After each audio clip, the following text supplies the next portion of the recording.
Hello everyone, this is Tim, and this is going to be a video response to TheOutsiders68 DMing at a convention. He has a lot of good ideas in there, and gives you a little idea of what it's like to run a game at a convention for a bunch of people that have signed up and paid to play in your game. Usually, a convention goes over the weekend. I know some are 4 days, like Gen Con, the Games Expo in the UK. I'm not exactly sure how long that lasts, but I know it's a pretty popular gaming convention. All the gaming conventions I've gone to are very local, usually ran by a gaming club of some sort. There is the Circle of Swords group in Butler, Pennsylvania that I've been to their convention several times, and my gaming association of Southwestern Pennsylvania, or GASP, has GASPCon once a year. So those are the gaming conventions that I've gone to. Very local, for gamers, by gamers, that sort of thing, and I really enjoy them. I look forward to them every year. But let's say that you're a person out there that hasn't really ran games at a convention, hasn't ran games for really a bunch of possible strangers that show up. You'll find though, if you run games over the years, you're going to have a little bit of a fan base, like people that are going to come and play your games no matter what genre or style or system you're using. Some people just if you have a good enough of a word of mouth, they'll just keep coming back for more, no matter what you're running. And that's really cool to see. Word of mouth is very important when you're running games at conventions, especially if you go back every single year to run games. If you get people that are talking about you in a positive light, talking about, oh yeah, you want to play in that guy's game, or if, like, let's say you're setting up for your game and you only have like 2 or 3 players signed up, you have some open slots, that word of mouth can get people like walking by your table like, oh wow, you're running a game and you don't have enough players, can I play? I've had that happen a couple times. In fact, once I had an entire family show up and fill up my game that wouldn't have gone off if they hadn't shown up, because the father had played one of my games a couple years previous, and that was really awesome. Like the whole family dynamic was happening right in front of me at the table, and I haven't actually seen that happen before. The brother and sister rivalry, sister and sister, mother and sister. They all know each other, and they have all this experience together, and to see them playing different characters and interacting was very cool to see. I believe at that same game, all my players who had signed up carpooled and their car broke down. So that's the reason they were able to fill in there. So word of mouth is key. Having some sort of visual, like spectacle, like in the center of the table, or colorful character sheets, or like just different ways of doing character sheets. I've had like tin cans with a character sheet wrapped around them for a post-apocalyptic game, and a lot of people came over and picked them up. You want that like tactile thing as well, like have something that catches the eye, that people can pick up and mess with. Those are all good things. I think for a Star Wars game I ran with I think I was using BRP. It was sort of a weird game where like Star Wars was over Los Angeles. Like it was like a Star Destroyer hovering in the skies of LA. But it was, kind of a strange game. But I had a giant Lego Star Destroyer that a friend of mine lent me, and a lot of people came over just to look at that. So you kind of have to have some gimmicks, some gimmicky stuff sometimes. But it's one of those things that can pay off in the long run. I think one time I ran a game of like a gladiator sort of tournament for Barbarians of Lemuria, and I decided that I was going to get Legos and build a giant arena. We didn't really use the arena in the game all that much, just for like you're over here, you're there. But this giant thing that I spent several hours building was just like monstrous in the center of the table, and again, it just brings people to your table. But yeah, let's see. I wrote some notes down here while I was watching the Outsiders video. Running games conventions does make you think outside the box, and it gives you a lot of experiences that you're not used to dealing with, player personalities that you're not used to dealing with. So those are all good. That's good XP for you as a GM. These are things that you can like build and shape you when you're running games elsewhere, running games for your private group, running games online. Convention games are usually loud because there's lots of different games, usually packed in like sardines right around you. So that can be kind of the downside of running games at conventions. You're going to overhear like people laughing and talking. So you have to try to keep them focused on what's happening. You have to have a good, like powerful voice, like Sean said, and just keep things. Try to get them, to look at what's happening at the table, listen. Concise descriptions can be very good. Like I said, being loud. Don't be afraid to move your hands and stand up and make, like a little bit of a fool out of yourself. I know I've sort of flopped on the table and lurched around the table, almost like LARPing in a way, but, not. But just making yourself seen and heard and giving them, keeping them excited. These are all good things in a normal game, but when you're at a convention, it's very important because there's a lot of distractions that are happening around you. I mentioned word of mouth. Again, I can't emphasize that enough. You want to have everybody have a good experience. You want to make sure everyone's having fun. That can entail stopping the game at times, especially if there's like situations that crop up that you really don't know how to deal with. The last convention I ran, it was my Bunnies and Burrows game, Trail of Fluffy Corpses, and I didn't notice this, but there was one character who was kind of a leader and another character that was trying to be the leader, and they often had a lot of different ideas on how to do things. And the one player thought that all of her ideas were being shut down, disregarded by the other player. But from my perspective, it just kind of seemed like they were bandying ideas back and forth.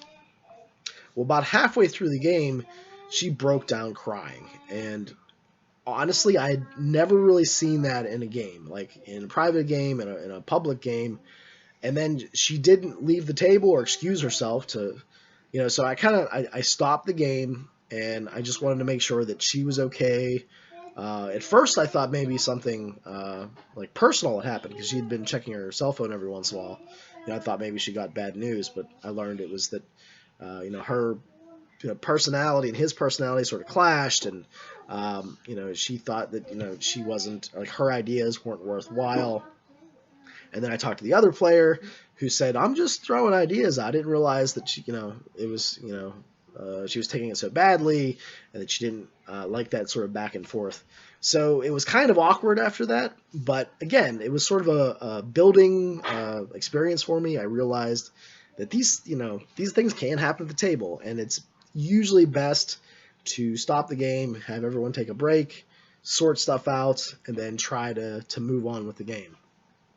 The game did finish up, but there was sort of that lingering, like, oh man, I hope I'm not doing the wrong thing here. And as a GM, you're in that position where you really need to help sort out problems and make it the best for everyone. I apologized to her. I said, I'm sorry, I didn't realize that was happening. I'm sorry I didn't catch that.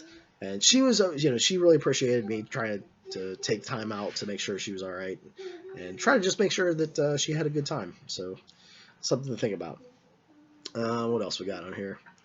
With the spectacle again, this can also be your players. I ran a game of thrash metal superheroes of the apocalypse, and I gave them bonuses if they would headbang as they were reading their Metallica lyrics to cast spells and use their superpowers. So a lot of the tables around us kept looking over at us because my players were headbanging and being ridiculous, and a lot of the players had really long hair, especially this one girl. It was like almost down to her knees, and when she headbanged, people noticed. So that was very cool, and a lot of people would ask, are you going to run that game again? Are you going to run that next year? And I tend to try to do new things every year, but for certain games I have gone back and done like a second session and a third session of the same genre, same sort of idea, similar blurb that I had the year before for a game's description. So these are things to think about. Are people paying attention to your game? Are they listening? You want to create in other people a sort of envy that they are sitting in those seats.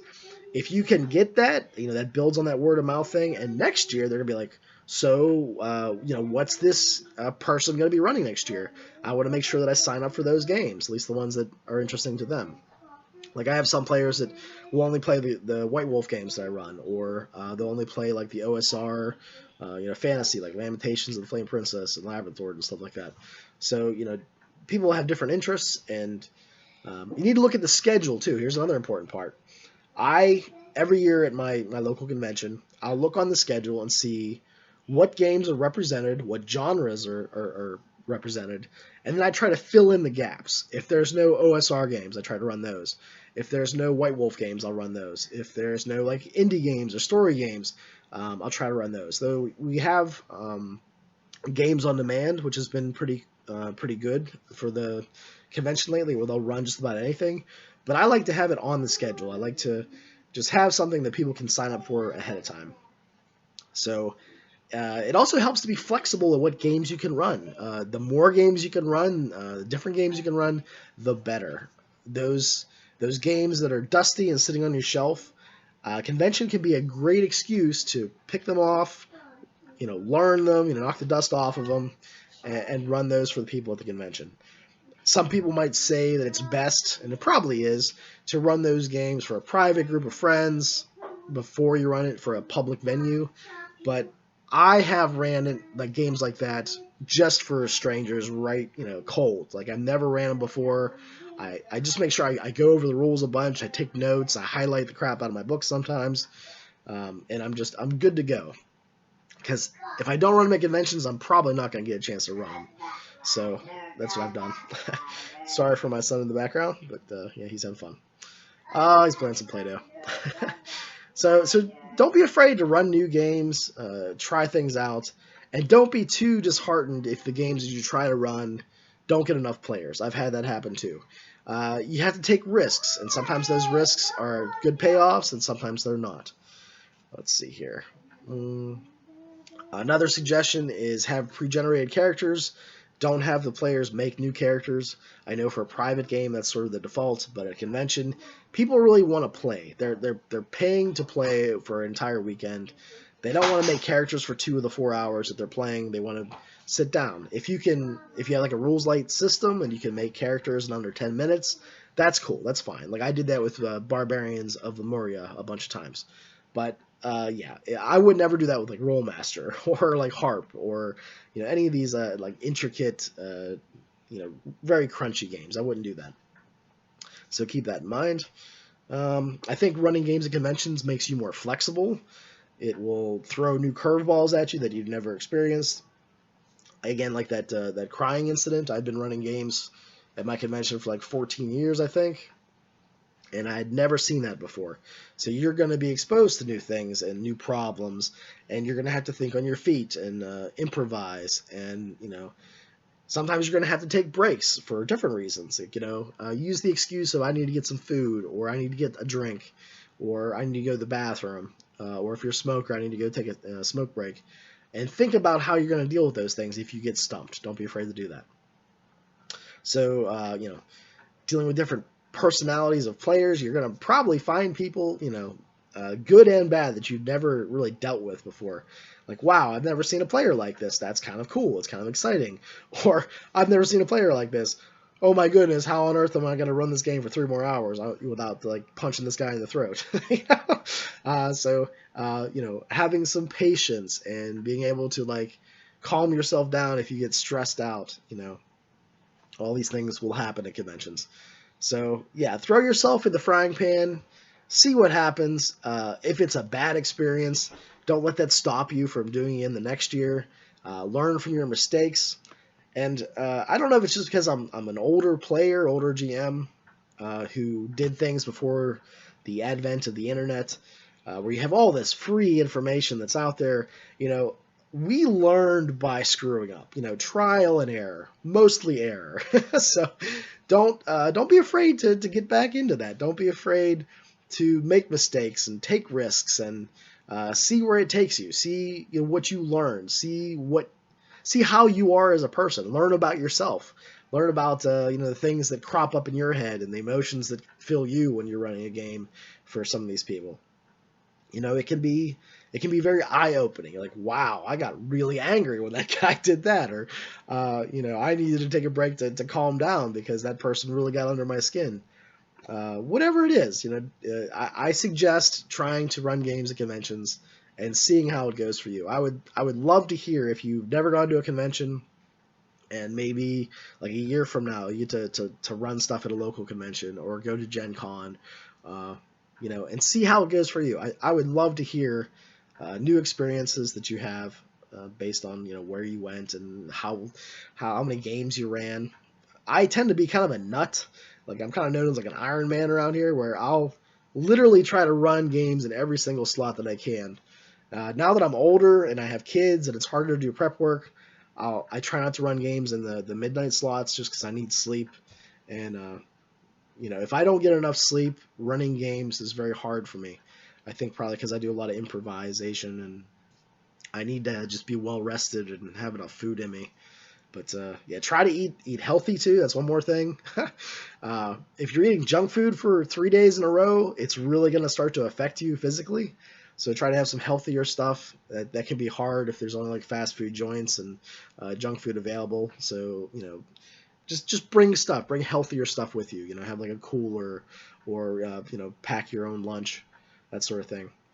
But yeah, this video's gone for probably too long. So yeah, let me know down in the comments below experiences you've had at past conventions, and yeah, if you go on trips and go play some new games and run some new games, I'd love to hear it.